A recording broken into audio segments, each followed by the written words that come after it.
Hi, I'm Suzanne Phillips. Thanks for joining me again on Psych Live.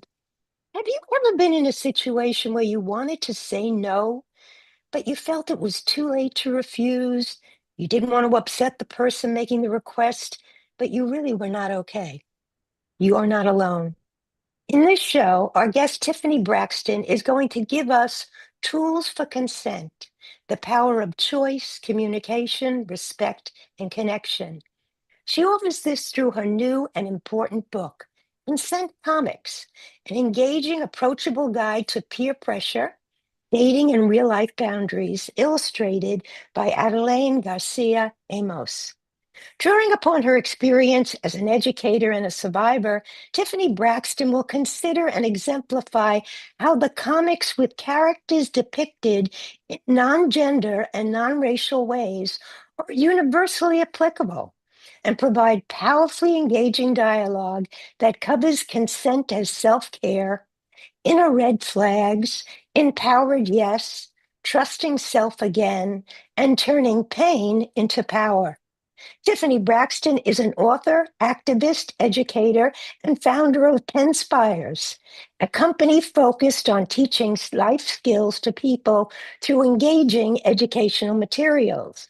As a survivor and an educator, Tiffany is committed to fostering education that encourages healthy relationships. A graduate of Northwestern University, Tiffany lives in California and keeps busy with her four children. Tiffany Braxton, it is my privilege to welcome you to Psych Up Live. Yeah, thank you so much for having me. I'm really excited to be here, honestly, and just talk about some really great life-changing topics. Okay. Well, let's start. The book is brand new. Let's hmm start by showing our audience. I know some of you are only listening, but for those who can see, let's see what this book looks like. Yeah, I mean, I just got it yesterday, and in all honesty, Wow. I was nervous because this is like the test print. I didn't know what I was going to get, but one of the things I love about it, immediately when I picked it up, it's light. So it doesn't feel, and this was my goal, I didn't want it to feel like an assignment, or one of those books sometimes my therapist would recommend to me, and I would be like, how am I going to finish this? Yeah. This is a lot of time. And that's really kind of how it is. It's like you're not going to feel like, you're reading a self-help book, but it truly does help your life. Yes, metaphorically and physically, it is light. And so it's easily digestible. Yeah. Yeah. Um, Now, while we're going to approach many topics with gentleness and ease today, one thing I loved about Tiffany's book is a page of all kinds of resources, Right. so that if you were in a crisis and you did want to text or call, she's given you a very wide range of opportunities to do that. Mhm. Just for now and for our program today, let me share that the sexual assault hotline is 1-800-656-4673. Now, you say, Tiffany, you wanted to inform and empower people about consent. Let's define consent. Yeah. I actually love defining consent because I think that people sometimes shrink this word to mean, oh, when I'm in a sexual situation, I need to make sure I have someone's consent or agreement. Consent to me it's absolutely, it's life. It is your whole life. Are you in control of your life? Are you in control of, are you making the decisions that you actually want to make? And so I think the simplest definition that I can give is the ability to agree to something when you actually really want to agree to it. There's no pressure, there's no coercion, there's no tricking you into it, there's nothing like that. You are freely able to choose and make decisions in your life. So, what is going to help us, and I think it will touch upon it, when I feel I cannot give consent, but I actually like this person. This is my good girlfriend. This is Right. a man I'm starting to date, a young guy I'm starting to date. So how do I deal with the fear of rupturing the relationship if I don't want to give consent? Mhm. I think, instead of focusing on the fear, I think it's so important to focus on the love and respect that you get in a relationship and that you actually give. I would hate it if my friends that I think I know to their core were holding something back to them and I'm loving on someone that I don't really know. And so, when people are kind of faced with that decision and they're just like, I don't know. I think the question is like, how much do you love this person and how much do you want to give them the opportunity to love and respect you and fully embrace you? And the reality is, I know that's not always going to be, clean and, there's relationships are messy. I always say that in a lot of my promotional materials, right? If we're trying to avoid a mess in a relationship, it's not really a real relationship. There's always going to be I mean, my kids, I love them, but we've got plenty of sometimes a little bit of like button heads because we disagree. But I actually tell them, I always say, I love that you told me that you disagreed with me because I always Mhm. want to know what it is that you really think and feel, versus you just kind of going along with things. And so when you look at those relationships with a significant other or a friend, I think when they really care about you, they want to know those things, and you're almost doing a little bit of a disservice to them when you're holding back. But on the flip side of that, you're doing a disservice to you because, one of the books I once read was like, to be loved is to be fully known.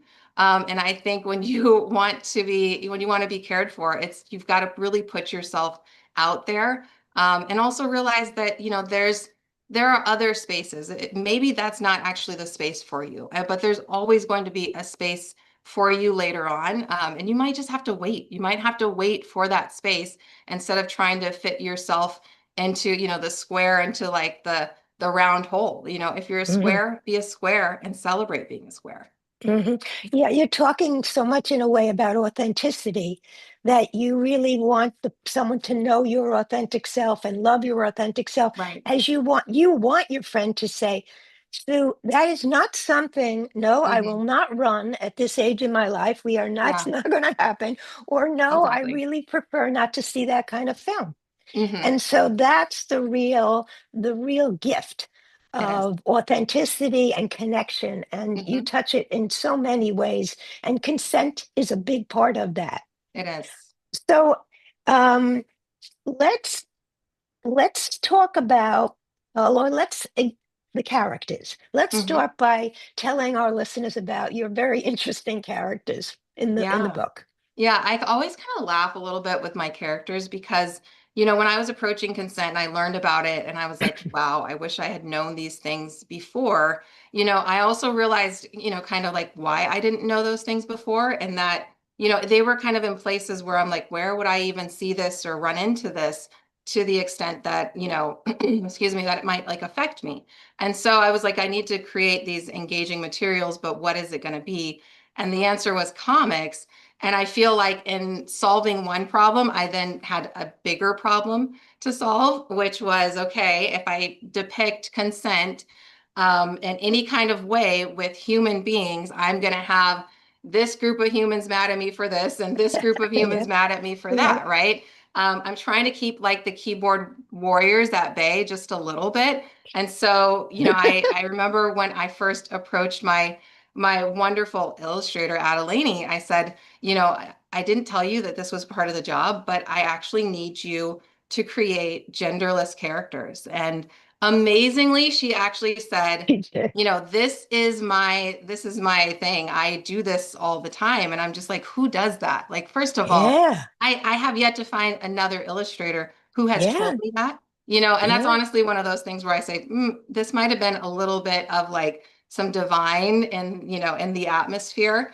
But she created these different ideas. And for us, we just settled on, as you can see, Zay right here. The reason that I call this character Zay is because, I was like, okay, well, I need something like a little bit symbolic. And so like really Zay is like it's covering people A to Z or Z to A. Oh, yes. So Yeah, yeah, it's yeah. Zay, and it's Mhm. really Zay is like, my goal. I want to make sure that people can get these lessons and, just a different like vision for these things without, seeing like, the messiness, within the message. And there's honestly no way honest to like avoid the messiness if you have characters that are human and male and female and whatever Oh, and yeah. this race and that race. Like I think I would have just been staring at a screen like, oh my gosh, like Well, what am you're I gonna right. do? It would have been preconceived bias. It would It have would have just been. kicked in, just kicked in. Hmm. So maybe let's talk about uh, how the chapters unfold, and maybe you'll give us an example of one of the chapters so we get the feel for Zay Yeah, and how yeah. it unfolds. Yeah. So, I mean, I actually, with this book, I started, and I kind of went back and forth of like, where do I want to start? Where do I want to start? And I started with the first story is called Ask First. It's really basic, but it's so funny because, it's only basic if you're practicing it on a regular basis. You realize how much you're not really asking people of things once you start thinking about that, and how often you are making assumptions or just judgments for other people and making decisions for other people instead of pausing and saying, do I actually know if this is what they want? Because, we kind of go through life very fast and tunnel vision a lot, and then you're like, wait, this person might not have agreed to like what I think, what we're doing. And so, yeah, and that's like, I'm talking about in all parts of life. And that's what you'll notice. For me, like I said, consent it's your whole life. It's not just sex. Now, of course, like this book has the scenarios that are a little bit more sexual, for very good reason. As a society, we need that. We need to see it. But the great thing about it is you get the full lesson. You're not just applying this to a sexual situation. You're Okay. applying this Yeah. now to, your whole life. And I find that I'm like applying it to my kids. Did I ask them for that? Am I like manipulating them just a little bit? Yeah. Like Yeah. it's suddenly like, Yeah. ooh, light bulb, light bulb, light bulb.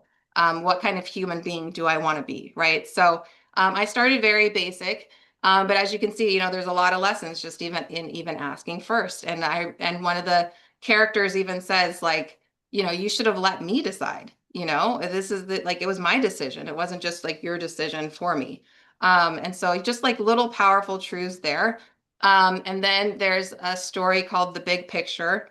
I am really excited about this because I try to stay away from, race and gender, but there was one thing I did want to make sure that was depicted in my comics, and that was person with different abilities, as well as, we have these comics are actually deaf characters. And so I didn't do this on my own. I, met for hours with someone who is, within the deaf community and could teach me like, hey, I'm trying to say this whole sentence, but what would they sign? Oh, Because that's yeah. different. Yeah. That's different. Yeah. I It's might say, wonderful. Yeah. I might say all these words, and like I'm not like that, and they're signing different. That's it, right? So that story is like near and dear to me. And then there's also stories that cover lying and consent. That one's huge. To my own life, that was probably like the biggest one. I still don't think the person that abused me understands the level of, control they had over my life and keeping things from me. Mhm. And, not letting me make my decisions because I thought I was deciding from, between A and B, and really it was C and D. And so, there's things that, you start to like see within that, I think a lot of times we're not thinking about in our regular lives. So lying and Mm. consent is one of those. I also think about that when it comes to cheating. Cheating is always in the news.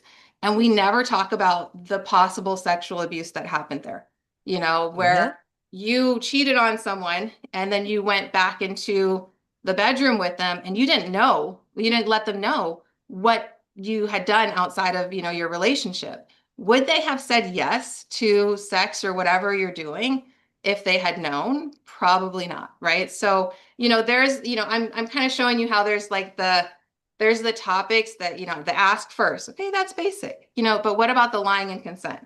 That's one of Mhm. those that's not talked about. With that big picture comic where there's the signing, it's very much digital in the sense of this character is pressuring the other character for pictures. And that one is so important in our society. Um, and it's probably one of my favorites. It's also another one that's personal to me, where I felt very pressured to do things that I was not comfortable with. And, and it was very much like, in the story, the character saying, a lot of people do this. And, like it's so normal. We've been together for so long. Excuse me. How could you not trust me? How could you not trust me at this point? Just really laying it on the person. But in one of the versions, basically, um, they realize kind of like, oh my gosh, I'm pressuring this person. And they say like one of the best lines, and it highlights what my experts did for me, because I knew that if I wanted to impact a lot of people, it couldn't just be me.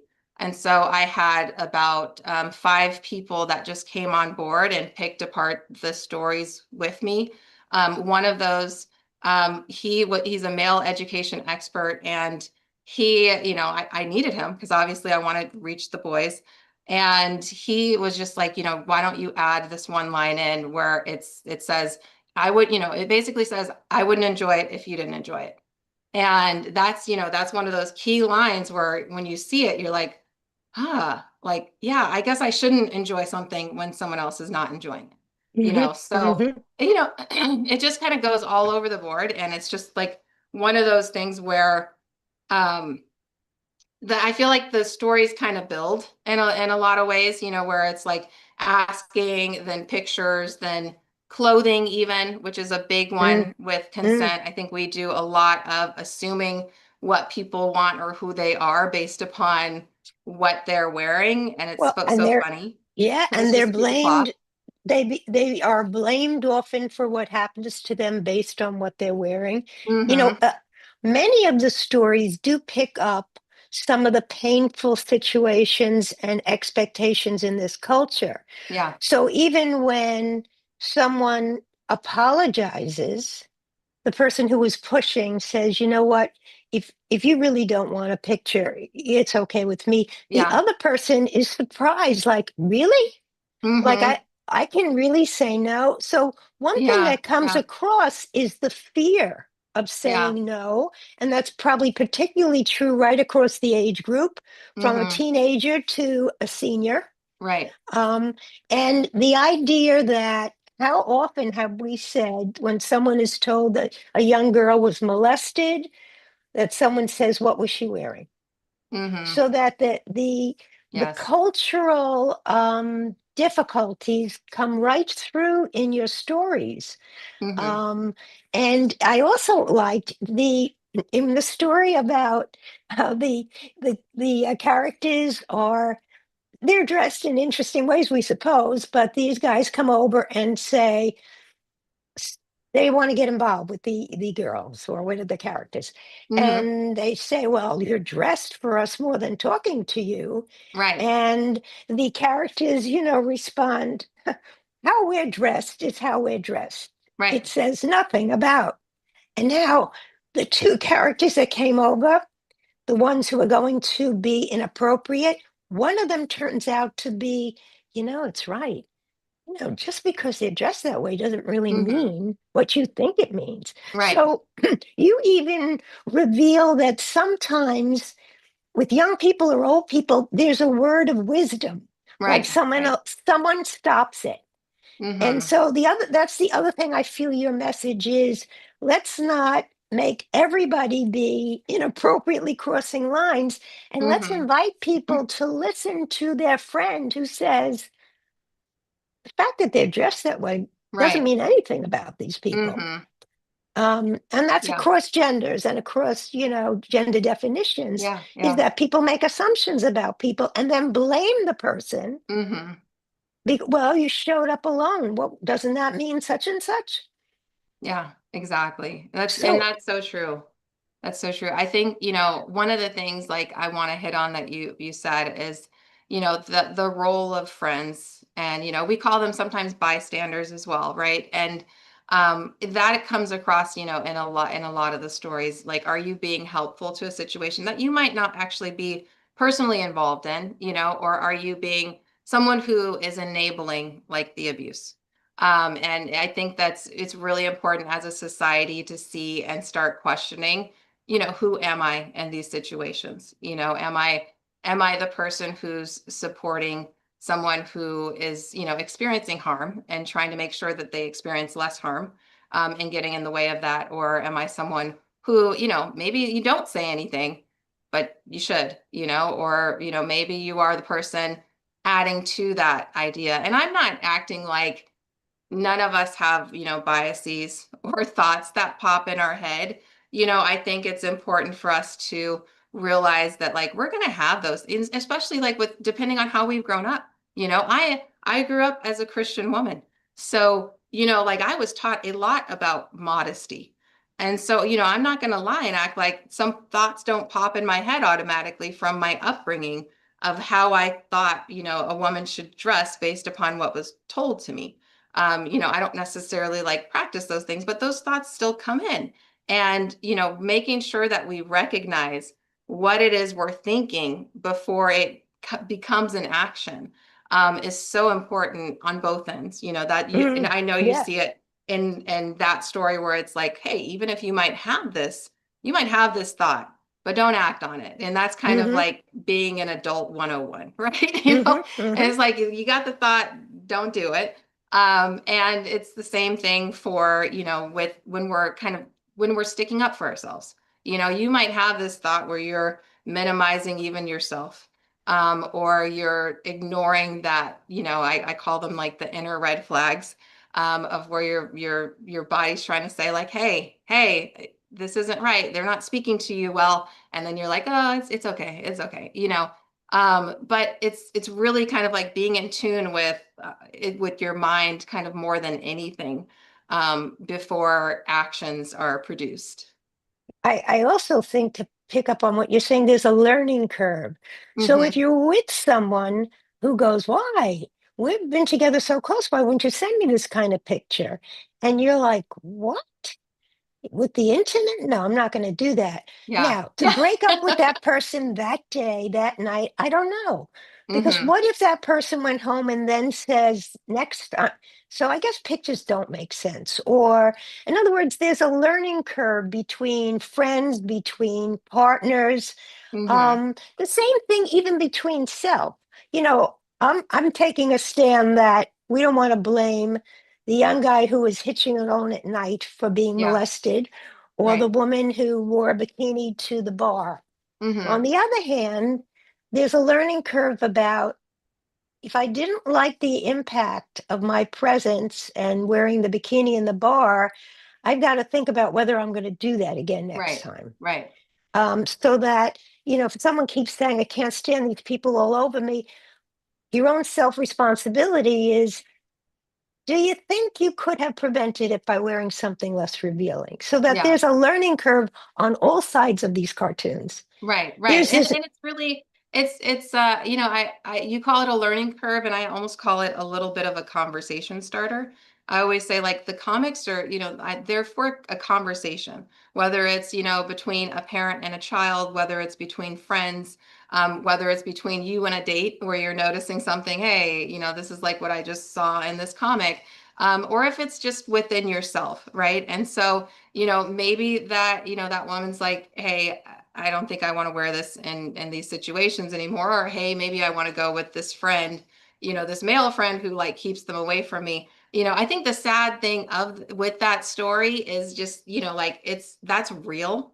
That's real. And it's like, you can't, I wish that like people were more, we progressed more than we have, and that, you would have, people that look at a woman and it's just a woman. It's a yeah, woman, yeah, right? It's mhm, like yeah. we don't need to make it more than that. Like Mhm. this is a woman here. I know nothing about her. I know nothing about what she wants, and regardless of what she wears, like she deserves my respect and kindness. Like why would you not just, that should just be your default, respect and Yeah, kindness. yeah. Nothing We're less. gonna stop for a minute and take a break. We're gonna take a quick break. You've been listening to Psych Up Live. I'm Suzanne Phillips. I'm here with Tiffany Braxton. We're speaking about her incredible new book, set up as a consent comics, an engaging, approachable guide to peer pressure, dating, and real life boundaries. Remember, in her book, there's a wonderful listing of all kinds of hotlines. Today, we're giving the sexual assault hotline 1-800-656-4673. Stay with us, much more to come.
Welcome back to Psych Up Live. We're here with Tiffany Braxton. She's the author of an incredible new book, Consent Comics, an engaging, approachable guide to peer pressure, dating, and real life boundaries.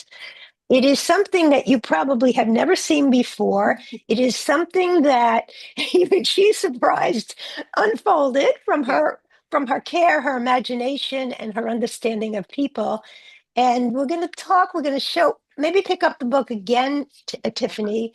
Yeah. Uh, it is a book that uses comics to Hmm. deal with very, very important topics, sensitive topics. And it's Hmm. done in a way that really her characters are gender free, racial free. They're just human beings, Yeah. and they're facing human dilemmas. Hmm.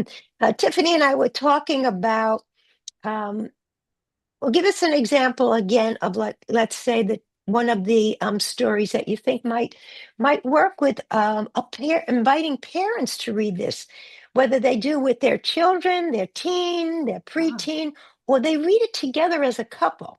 Hmm. And that you never know what happens when people read something. Sometimes they're inspired, sometimes it trips an old memory of a Right. situation they've had, Yeah. Yeah. something that they put out of their mind when they Hmm. were 12. And now they're thinking, whoa, I don't think I ever even told my husband about this. So that Exactly. this is a book that doesn't hold any punches with what is happening, but does it in such a lovely way and a Right. poignant way that the point gets across very clearly, but it's a book that can be read by anyone. Hmm.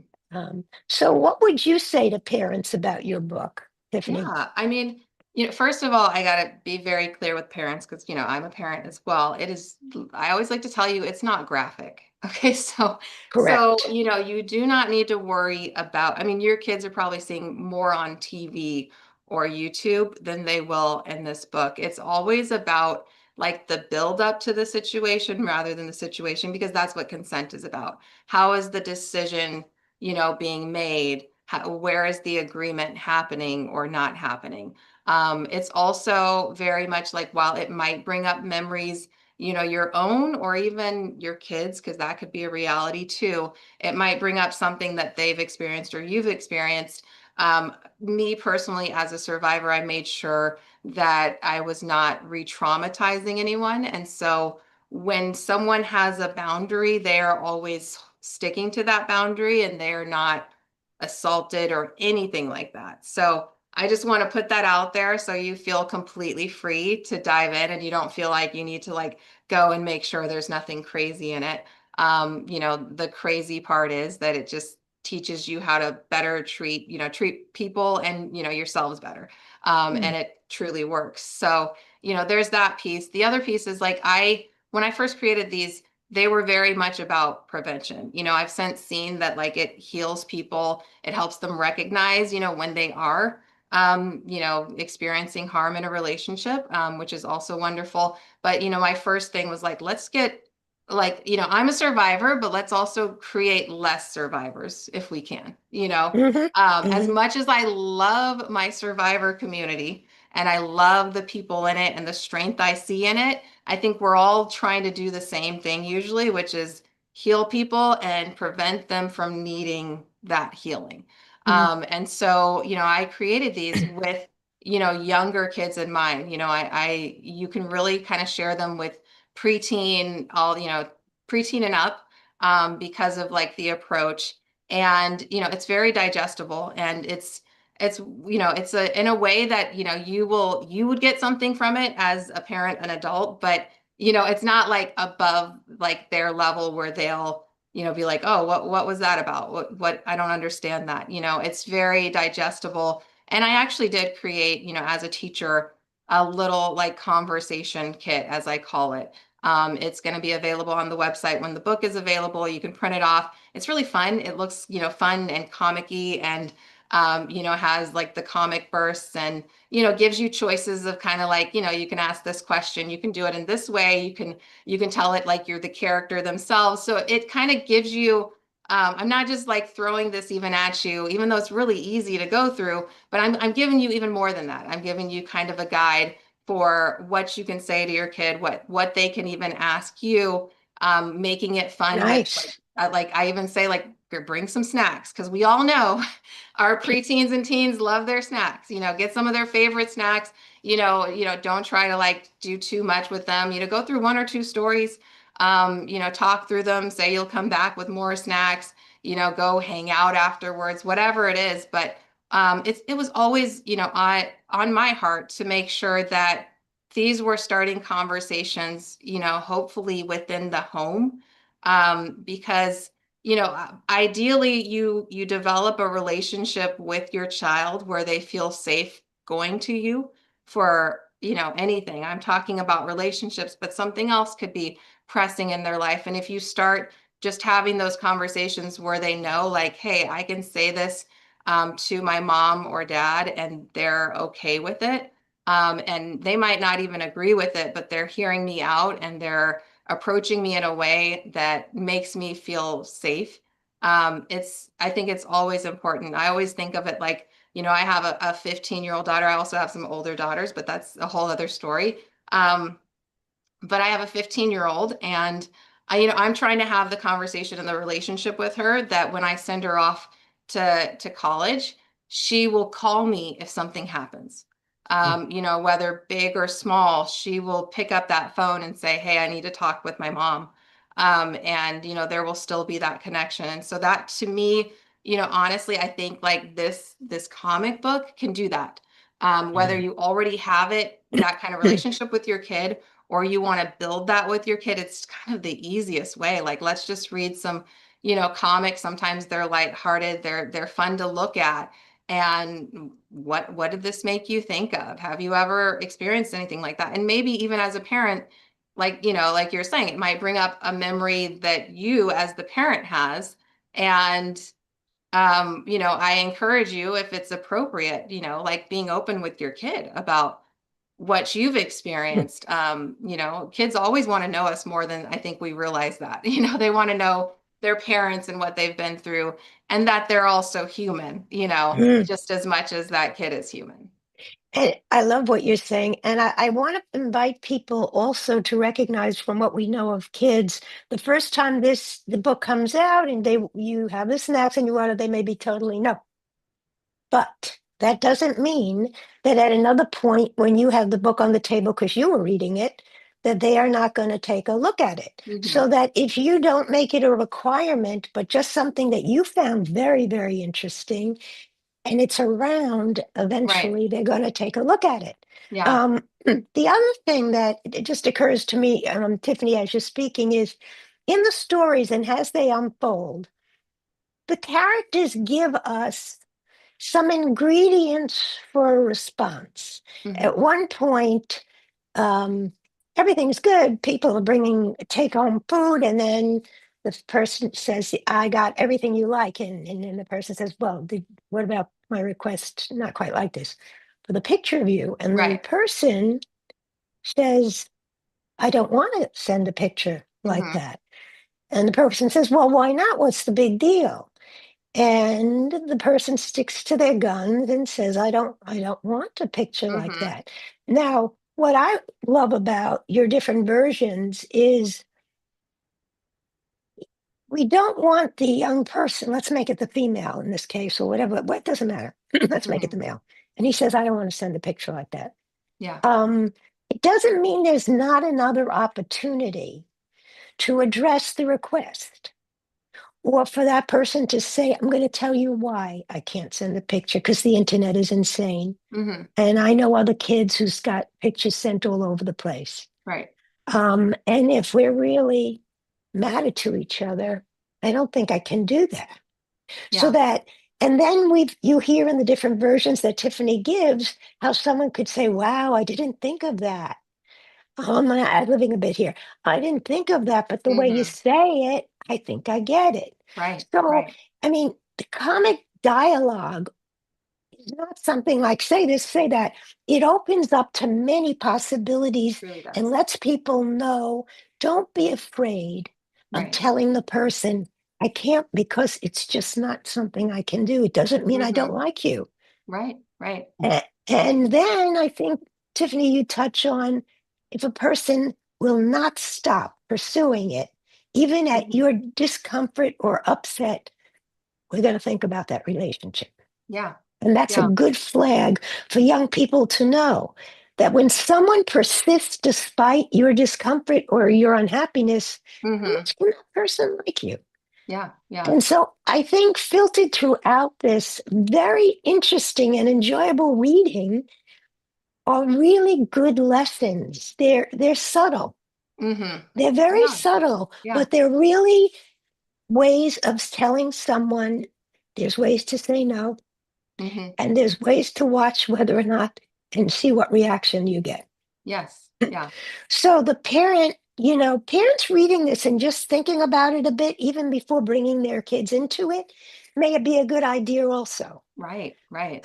Because Yeah. the more I read the comics, the more I thought about the years and Mm-hmm. how they simply did not have any language for saying no, because to Mm-hmm. them, saying no meant they'd be alone again, which Yeah. meant they had to go against their wish. Right. And so it's a very complicated topic, but Tiffany has made it so interesting and so valuable in terms of who doesn't like comics, who doesn't Right. like cartoon figures. Yes. Everybody loves cartoon figures. Mm-hmm. So, I Yeah. mean, I could picture if it's in a house, even a 10-year-old might take a look. They may not understand everything, but they're going to take a look at the Yeah. book. I mean, that was my thinking in the first place with the comics. You know, when I was a kid, I remember the Sunday paper coming, and I mean, I would just look for the comic insert, right? And then I'm Right, reading all these comics, and it doesn't matter what they're saying or what they're right. doing, or even if I understand it. I think the only one I kind of understood was like the Calvin and Hobbes. Anything else, I was like, oh, that's probably like a parent joke. I don't get it, but like, oh, that Uh-huh. was still fun reading that and looking at the pictures. And so, that was very much my approach. But I wanted to touch on, when you're talking about the different versions of the stories, Mhm. because I think that is one of the more powerful parts of this book. And it really came together really just organically, and that when I was first writing these stories, I was writing my own story. And so unfortunately, my own story is what's the lines crossed version, which is where someone is just, they're crossing the lines, they're crossing your boundaries, they're trying to. And so I kind of wrote it nonfiction in that sense. This is my story, but fiction in the sense of like, I'm going to have this person that's based upon me sticking up for themselves every time, because I know if I don't, that's not gonna be good for anybody. We need to see that Yeah, example. And I didn't realize even how much I needed to see that example. yes, I can yeah. tell you now, it is very easy for me to say no in many ways and stick to that in all the parts of my life. There's not one part of my life that I don't feel like I have the amount of control I should over it. Mm, And so, there was the lines crossed version. And I remember when I was working with Adilanie, I told her, I was like, we got to stop. And she's like, what are you talking about? I think we were like 5 stories in, years ago. And I said, we're just doing this version where the person who wants to do something with the other person is always being disrespectful. Like they're always pushing, they're always trying to manipulate. mhm, And we're kind of giving this version of like for that person the what not to do. And I think when we look at like whether we're a parent or we're anybody, if you only give people what not to do, they're almost like, and I think unfortunately, a lot of times consent teaching does this. Then yeah, you've got people who are like, oh gosh, what the heck do I do then? yes, They're yes, telling me, yeah. they're only telling me what not to do. So That's a do, yeah. I guess I'll just sit here and just not do anything because I don't know what it That's looks like right. to do the right thing That's at this point. exactly right. I've Yes, got a yes. grandson. He's just like that. You better lay out what the positive thing is, approach Yeah. is. Otherwise, he's just like got his big eyes and he's like, I don't know what to do, grandma. So I don't Okay. want to get in Yeah, more that's trouble, a very good point. That's a Yes, beautiful point. yeah. Yeah, So yeah. so then we went ahead and we created the a better way version, which is where, and this was so healing for me as a survivor, it was where the person who does want to do something is now just they're respectful and they validate, the other person's boundaries and the other person themselves, and they're safe. Mm, And like I said, as a survivor, for me, it was important to see the example of safe. I needed to like, see my experiences in a different way that like mm-hmm, maybe in the mm-hmm, future I could have safe experiences and not mm-hmm, just the harm that I experienced. So, mm, those were two great versions, but probably my favorite version at this point now, in dealing with humans is the one where there's not like the quote unquote perfection, right? There is the I grew up in a society that didn't teach me a lot about consent, and I'm making mistakes, and I'm not sexually harming someone, but I'm starting to maybe pressure them or maybe even starting to lie to them. And Hmm. then I'm realizing as it's about to progress, wait, okay, I shouldn't be doing this, or I shouldn't be saying it like this, or oh my gosh, like they're really uncomfortable. I need to like make sure they know that, they can say no or they can change their mind. Because changing your mind is a very big thing. But they can change their mind without feeling like they're now going to have a target on their back. Because I think Mm. a lot of times when we're changing our minds or we're saying no, we feel like suddenly that person, we're going to have a target on our back with that person, Hmm. which is Hmm. unfortunate and it's sad. But, if we are showing kind of like the progression, I think it's more likely that we as humans are actually going to get there. It's like when I read self-help books, I love them. I love them.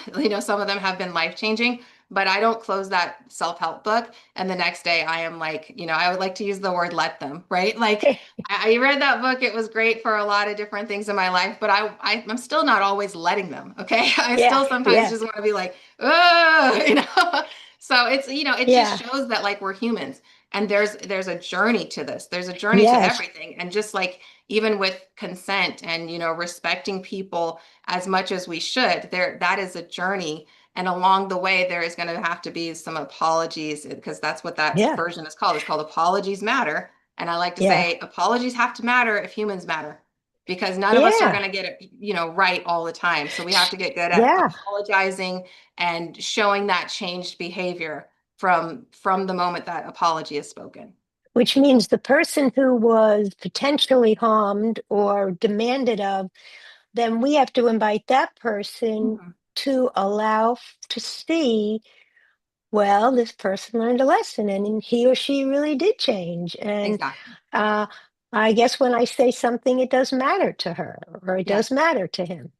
And Yeah. so um it's very important on both sides that it's seen in as a process and not a one shot deal. Yeah. Exactly. um and Yeah. sometimes, that's why I love that you use genderless, raceless. um you never know who the pressuring person is. Let's not True. assume Very it's true. always it's not necessarily gender Yeah. based. I think we could do a Yeah, whole like podcast on that one. That one is not yes, touched on a lot, but yeah, yeah. The aggression can pressure come both comes on ways. all sides. Yeah, Hmm. all sides, all Yes. sides. Yeah, Yeah. yeah. Yeah. And I mean, Uh, that's why it was important for me to also, we talked about this before, like including the letter to the boys, as a mom of, one son. He's got three older yes. sisters, poor little guy there, but, as one son, but all of my grandsons through my adopted daughters, they've all had boys for me. I asked for one girl this last time and I still got, yeah, I mean, he's my favorite. That's all good. Okay. But it was really important for me to make it very clear that this was not a male bashing book in Yeah, any way, shape, or form. right, Okay. right. You I did know make I'm it clear. female and I'm starting to talk about consent. And so you think I'm going to start being like, but I'm not, No, because no, yeah. I really see it as if there is a solution to this, we all need to be involved in the solution. Me becoming a stronger person is not going to change everything that's going on around me, And so like Hmm. trying to make sure as many people feel like they can sit at this table and learn is the goal here. Okay. So the book, you just got the book. So one, I want to ask you for a take-home message, and then I'd like you to tell us how we can get the book. Yeah. Okay. Yeah. So Okay. what So, would be your take-home message, Tiffany? you know what? One, just to give this book a try. Um, I like to say that because sometimes people are like, comics, no way, no way. There's no way they can do this with my life. But I like to use the story of a friend of mine who I was sharing the comics with, and she was talking about her dating life.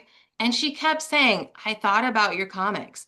I thought about your comics. And she's telling me Right. like her normal dating stories of this guy who did this or this guy who said this. And I was like, wow, like she really like it really got in her to a degree that I don't even think she realized it until I pointed out, like you said, you thought about my comics like 5 times in this conversation. She's like, whoa, okay. That's a gift. So I Yeah, think it's just like, just test it and tell me, I guarantee you maybe the next time you're on the phone with your mom, who still treats you like you're 13, you start noticing a few things of your own patterns and how maybe you're reverting to like you're 13, and what do you want your new approach to that relationship to be. great. And so, or now you're starting to just think more about like what it is you're thinking about.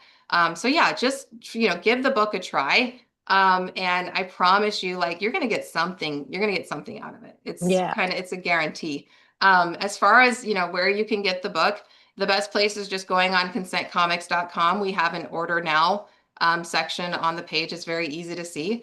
And you can get it off Amazon, Barnes and Noble, and another one that I cannot think of. I'm so sorry to that company. But yeah, it's very easy to get. And like I said, I mean, just give it a try. I feel like it's kind of like it's like vitamins, like give them a try, and then I guarantee you're going to feel better throughout the day. And now these days, I can't help but take my vitamins every day.